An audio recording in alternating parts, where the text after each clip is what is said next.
Hello दोस्तों, अस्सलाम वालेकुम। मंजिल एकेडमी यूट्यूब चैनल पे एक बार फिर से आप सभी का बहुत बहुत स्वागत है।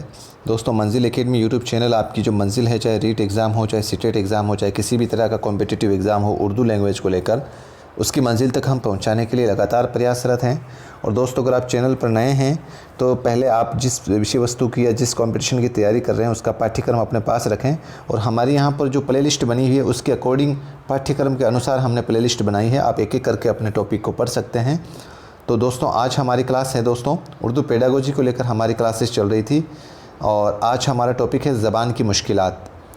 ज़बान की मुश्किलात, ज़बान से ताल्लुक़ चंद आमोज़शी दुश्वारियाँ मंदरजा झेल हैं। यानी कि ज़बान को लेकर बच्चों के अंदर जो दुश्वारियाँ हैं वो कौन कौन सी हैं। इस तरीके में इस टॉपिक में से कई बार सीटेट के अंदर या टेट के अंदर सवालात पूछे जाते हैं। तो एक बार हम भी इसको देखते हैं। इसमें दोस्तों पहला आता है एलेक्सिया या डिसलेक्सिया। आपने इसको इंग्लिश के अंदर, अगर आपने हिंदी शिक्षण विधियाँ पढ़ी हो या अपने इंग्लिश टीचिंग मेथड पढ़ा हो, उसके अंदर भी इसका आता है। तो एलेक्सिया और डिसलेक्सिया क्या होता है दोस्तों? इस दुश्वारी का ताल्लुक़ पढ़ने या ख्वानदगी या पठन से है और इसकी वजह से बच्चे को पढ़ने, लिखने, हिज्जे और बोलने में दुश्वारी होती है। यानी कि वो हरफ और अल्फाज को सही नकल नहीं कर पाता। कहने का मतलब एलेक्सिया और डिसलेक्सिया वाला जो बच्चा होगा उसको पढ़ने में बहुत ज़्यादा दिक्कत होगी। दोस्तों, जैसे मिसाल देखो तो वो सीन और शीन में ज़्यादा फ़र्क नहीं कर पाएगा, जीम और जेम में ज़्यादा फ़र्क नहीं कर पाएगा, छोटे काफ और बड़े काफ में ज़्यादा फ़र्क नहीं कर पाएगा, कमर और कमर को ज़्यादा फ़र्क नहीं कर पाएगा।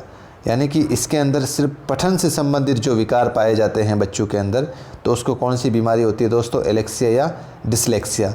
आपने अगर दोस्तों तारे ज़मीन पिक्चर देखिए तो उसके अंदर जो ईशान होता है, जो बच्चा होता है, वो आपने देखा होगा डी को बी लिखता है और डी को बी लिखता है ये, और सी को इस तरीके से वी लिख देता है इस तरीके से।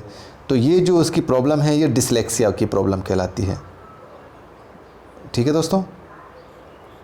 अगला है डिसकैलकुलिया। डिसकैलकुलिया, कैलकुलिया से आप याद रख लो दोस्तों कैलकुलेटर। कैलकुलेटर में क्या की जाती है दोस्तों? गणना की जाती है, गणना की जाती है। ठीक है दोस्तों। तो इस दुश्वारी का ताल्लुक़ रियाजी का मतलब हो गया दोस्तों अपने गणित या हिसाब किताब को लेकर है। इसमें दुश्वारी आती है बच्चे को। इस दुश्वारी की वजह से बच्चों में रियाजी के जो सवालात है या वक्त का तसव्वुरात है वो समझ में नहीं आता है। और सिमतों के इस्तेमाल में भी वो उनसे अक्सर गलतियाँ होती है। सिमत का मतलब दिशाएं, उत्तर, दक्षिण, पूर्व, पश्चिम, इसको लेकर भी उसके में गलतियाँ पाई जाती है। और वो कैलकुलिया का मतलब आप कैलकुलेटर याद रख लो। कैलकुलेटर में गणना की जाती है, मतलब गिना जाता है 1 2 3 4 5 6 7, तो वो इसकी कमी इसमें पाई जाती है। डिस्ग्राफिया, इस दुश्वारी का ताल्लुक़ लिखने से है दोस्तों। डिस्ग्राफिया, लिखने से। इसकी वजह से हुरूफ, अल्फाज और जुमलों को लिखने में और हिज्जे और ख़यालात को मंज़म करने में मुश्किल होती है। तो दोस्तों अभी तक हमने 3 पढ़ी है। डिस्ग्राफिया का मतलब लिखने से, और डिसकैलकुलेटिया मतलब वो काउंटिंग करने से, और डिसलेक्सिया का मतलब हो गया पठन से। आ गया दोस्तों समझ में?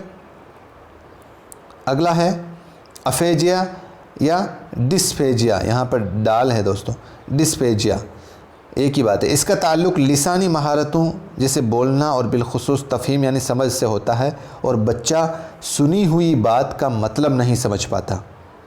ध्यान से समझना, बच्चा सुनी हुई बात का मतलब नहीं समझ पाता और रवानी से बोल नहीं पाता और अल्फाज के माने नहीं बता पाता और काम करने की हिदायत और उन पर अमल करने में नाकाम होता है।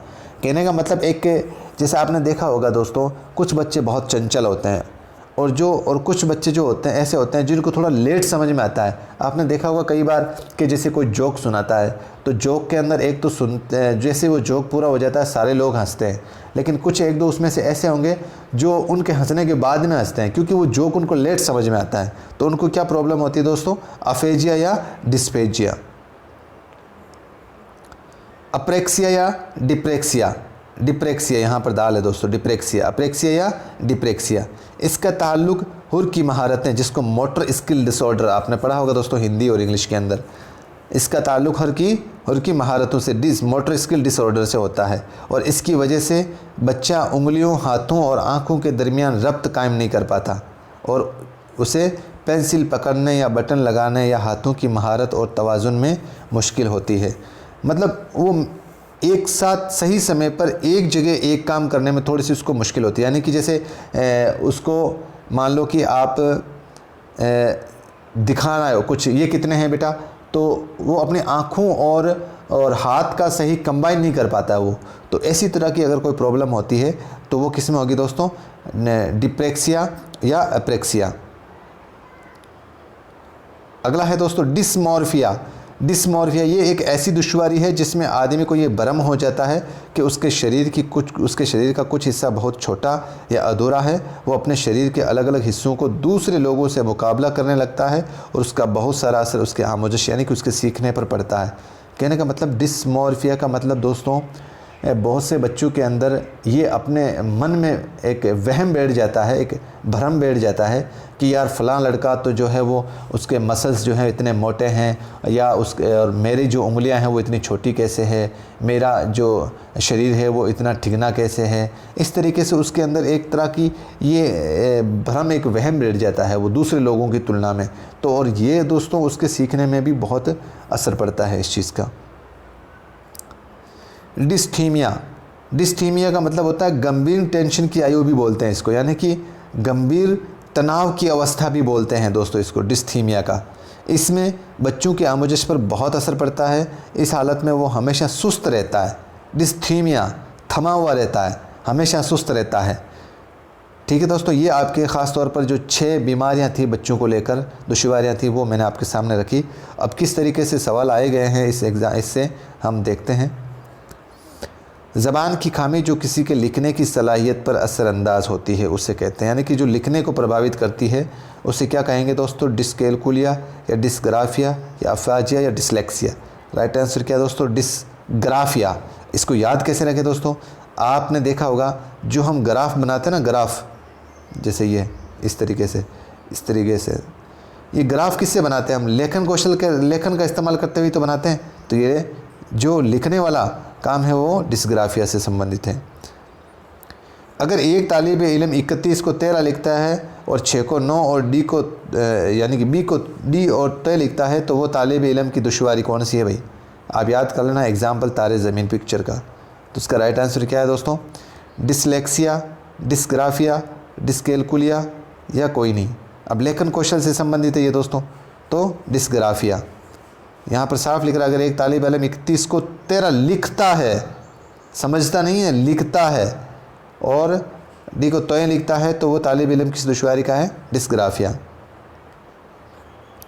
पढ़ने में दुश्वारी कहलाती है, पढ़ने में डिस्मॉर्फिया, डिसलेक्सिया, डिस्ग्राफिया, डिस्कैलकुलिया।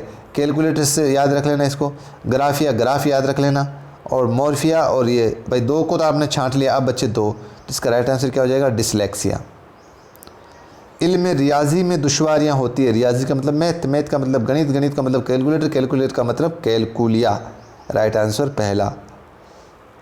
अगला सवाल है लिखने में दुश्वारी कहलाती है, लिखने में वही ग्राफ, डिस्ग्राफिया। राइट आंसर क्या हो जाएगा दोस्तों, 2 नंबर ऑप्शन। तो दोस्तों आज ये हमारी क्लास थी ज़बान की मुश्किलात को लेकर, और निश्चित रूप से आपके सीटेट में, रीट में तो इस तरीके का अभी तक का कोई सवाल नहीं पूछा गया है, लेकिन सीटेट में इसका सवाल कई बार पूछा गया है। तो आपको उम्मीद करता हूँ ये लेक्चर पसंद आया होगा। अगर आपको जैसा भी ये क्लास अच्छा लगा हो या बुरा लगा हो तो अपने कमेंट बॉक्स में अपना कीमती मशवरा मुझे ज़रूर दें, और मेरी हौसला अफजाई के लिए इस कमेंट बॉक्स में या जो भी अपना लाइक बटन है उसको लाइक ज़रूर करें, ज़्यादा से ज़्यादा शेयर करें। मिलते हैं एक नए वीडियो के साथ। अस्सलाम वालेकुम, खुदा हाफिज़, जय हिंद।